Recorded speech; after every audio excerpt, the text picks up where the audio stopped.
सुशांत सिंह राजपूत को गए एक महीने से ऊपर हो गया और इस एक महीने में उनके मानसिक स्वास्थ्य के बारे में और उनकी गर्लफ्रेंड रिया चक्रवर्ती के बारे में कई सारे चौंकाने वाले जो स्टेटमेंट्स हैं, खबरें वो सामने आई हैं।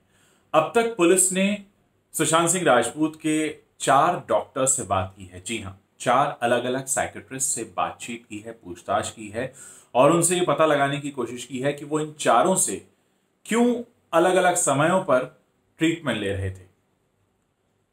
यहां तक कहा गया है कि 2013 के दौरान जब कायपोछे आई थी उस वक्त भी उनका मानसिक स्वास्थ्य ठीक नहीं था। एक डॉक्टर ने यह भी बयान दिया है। उनका यह भी कहना है कि वो उस वक्त से ही अपने बारे में छप रही नेगेटिव खबरों को लेकर काफी चिंतित रहते थे, परेशान रहते थे। और इतना ही नहीं, एक खबर ऐसी भी सामने आई है जिसमें उन्होंने अपनी पीआर एजेंसी को भी जिम्मेदार बताया है अपने बारे में फैल रही नेगेटिव खबरों को लेकर।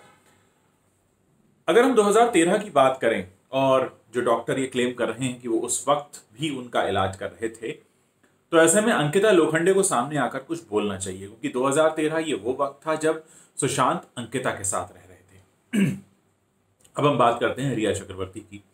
रिया ही उन्हें कई सारे साइकेट्रिस्ट के पास लेकर गई थी और हाल के दिनों में भी, यानी अगर हम पिछले करीब साल भर की बात करें, उस दौरान भी एक साथ कई सारे साइकेट्रिस्ट के साथ उनके इलाज चल रहे थे। और जो डिस्क्रिप्शंस मिले हैं उनके घर से, उसमें सामने आया है कि वो एक साथ कई सारे साइकेट्रिस्ट को कंसल्ट कर रहे थे। और चारों जो साइकेट्रिस्ट सामने आए हैं उन्होंने ये बताया है कि वो अलग अलग बातों के लिए, अलग अलग रीजन से चिंतित रहते थे और उसकी वजह से वो उनके पास इलाज के लिए आए थे। एक और बात यहां पर समझना जरूरी है कि रिया चक्रवर्ती ही उनको डॉक्टर्स के पास लेके जा रही थी। रिया चक्रवर्ती के पास ही उनके डेबिट कार्ड, क्रेडिट कार्ड सब कुछ थे और वो उन्हीं के पैसे से घूम भी रही थी, उन्हीं के पैसे को खर्च भी कर रही थी, उन्हीं के पैसे से उनको डॉक्टर के पास लेके जा रही थी। यानी एक बात साफ हो जाती है कि रिया चक्रवर्ती को कहीं ना कहीं ये पता था कि या तो ये व्यक्ति डिप्रेशन का शिकार है, या यूं कहें कि इसको ऐसा दिखाया जा सकता है, बताया जा सकता है कि वो डिप्रेशन का शिकार है। जाहिर है रिया के साथ अगर वो जा रहे थे तो रिया को उनकी हर बात पता होगी और बहुत सी ऐसी बातें पता होंगी जो उन्होंने अभी तक पुलिस के सामने नहीं बताई हैं। सबसे पहला शक रिया पर उस वक्त गया था जब उन्होंने पुलिस के साथ अपनी पहली पूछताछ के दौरान उन कंपनीज का जिक्र नहीं किया जिनमें वो उनके साथ पार्टनर हैं। उसके बाद जब पुलिस को ये बात पता चली सुशांत के लीगल एडवाइजर से, तो उन्हें फिर से पूछताछ के लिए बुलाया गया। अब धीरे धीरे पता चल रहा है कि वो डेबिट कार्ड, क्रेडिट कार्ड भी उनके पास रहता था। 11 महीने में, पिछले 11 महीनों में काफ़ी कुछ ऐसा था जो उन्होंने खर्च किया था सुशांत का पैसा। एक और बात हम यहाँ समझ लें कि सुशांत उस घर में रहने भी कुछ 7 महीने पहले शायद करीब आए थे और उस घर को लिया भी उन्होंने रिया चक्रवर्ती के साथ था। यानी उस घर का जो एग्रीमेंट है उसमें रिया चक्रवर्ती का भी नाम है। तो कहीं ना कहीं ये बातें कुछ इशारा कर रही हैं। देखिए, इतनी जो बातें हमारे सामने आई उनसे जो हम समझ सकते हैं, एक लड़की के कहने पर वो अपने खुद के घर को छोड़कर आकर रेंटल घर लेते हैं, एक महंगा किराए वाला घर लेते हैं।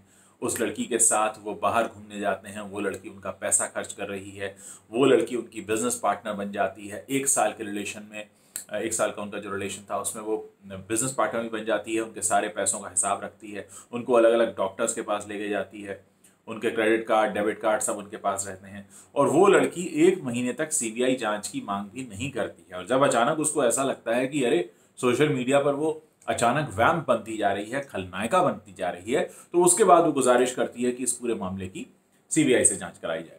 यहां पर सवाल कई हैं। पहला सवाल, ऐसी क्या वजह थी जो रिया चक्रवर्ती सुशांत सिंह राजपूत को उस हालत में, जबकि वो जानती थी कि 4 अलग अलग साइकेट्रिस्ट के साथ उनका ट्रीटमेंट चल रहा है, अगर हम उसी को सच मान लें, तो ऐसी क्या वजह थी जो उनको छोड़ कर गई? और ऐसी क्या वजह थी जो 1 रात पहले उन्होंने उनका फोन नहीं उठाया?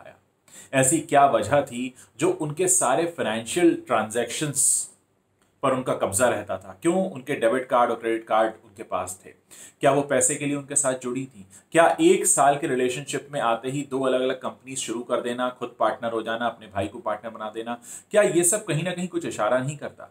क्या जहां मैं सोच रहा हूं क्या आप भी वहीं सोच रहे हैं? एक और बात मैं आपको बताऊं कि इस तरीके के रिलेशंस में अक्सर ऐसा होता है कि गर्लफ्रेंड्स, खासकर बॉलीवुड में जो होती हैं, वो अपने बॉयफ्रेंड का बहुत पैसा खर्च कराती हैं। लेकिन यहां मामला बिल्कुल अलग है। वो इसलिए कि ये जो गर्लफ्रेंड है सुशांत सिंह राजपूत की, उनकी जिंदगी में सिर्फ 1 साल पहले आती है, और इस 1 साल में 2 कंपनीज, उसमें पार्टनर और उनका भाई भी partner, debit card credit card सब उनके पास, डॉक्टर्स के पास वो उनके कहने पर जा रहे हैं, अलग अलग साइकेट्रिस्ट से बात चल रही है। और हैरानी की बात यह है कि अगर इस अपार्टमेंट को जिसमें उनका निधन हुआ, उसको उन्होंने रिया चक्रवर्ती के साथ रेंट पर लिया था, जिसके एग्रीमेंट में रिया चक्रवर्ती का भी नाम है, तो आखिर ऐसी क्या वजह थी जो उन्होंने रिया को उस घर से जाने के लिए कह दिया? जाहिर है अगर उन्होंने एग्रीमेंट के साथ उनके साथ घर लिया है तो मतलब वो भी उनका ही पक्का पता था, वो भी उनका ही परमानेंट एड्रेस था उस वक्त के लिए। तो उन्होंने उन्हें कहाँ जाने के लिए कहा, वो कहाँ जाकर रहने लगी, वो कितने दिनों के लिए गई थी, वो क्या कहकर गई थी, उनके बीच क्या बात हुई थी, क्या उनके बीच कोई मनमुटाव था? ये बहुत सारी बातें हैं जो कहीं ना कहीं इशारा करती हैं। और मुझे लगता है कि इसका सच तब तक सामने नहीं आएगा जब तक कि रिया उन सारे राज से पर्दाफाश ना कर दें। जहां तक उन कंपनीज की बात है जिसमें वो पार्टनर थी सुशांत सिंह राजपूत के साथ, तो अब क्या वो उनका पैसा उनके घर वालों को सौंपेंगी, या उस पैसे का क्या होगा, उसका शेयर होल्डिंग पैटर्न क्या रखा गया था? ये वो सारी बातें हैं जो धीरे धीरे इस राज से पर्दा जरूर उठा देंगे। और इस समय ये भी जानना बहुत जरूरी है कि पिछले 11 महीने में हुए खर्च में कितने उनके पर्सनल खर्चे थे और कितने दोनों के मिलाकर खर्चे थे। ये बहुत सारी बातें हैं जिन पर हमें ध्यान देने की जरूरत है, और अगर पुलिस इन सारे मामलों की तफ्तीश करेगी तो निश्चित तौर पर दूध का दूध पानी का पानी हो सकता है। फिलहाल आप लोग इस बारे में क्या राय रखते हैं, मेरे वीडियो के नीचे कमेंट बॉक्स में जरूर लिखकर बताएं।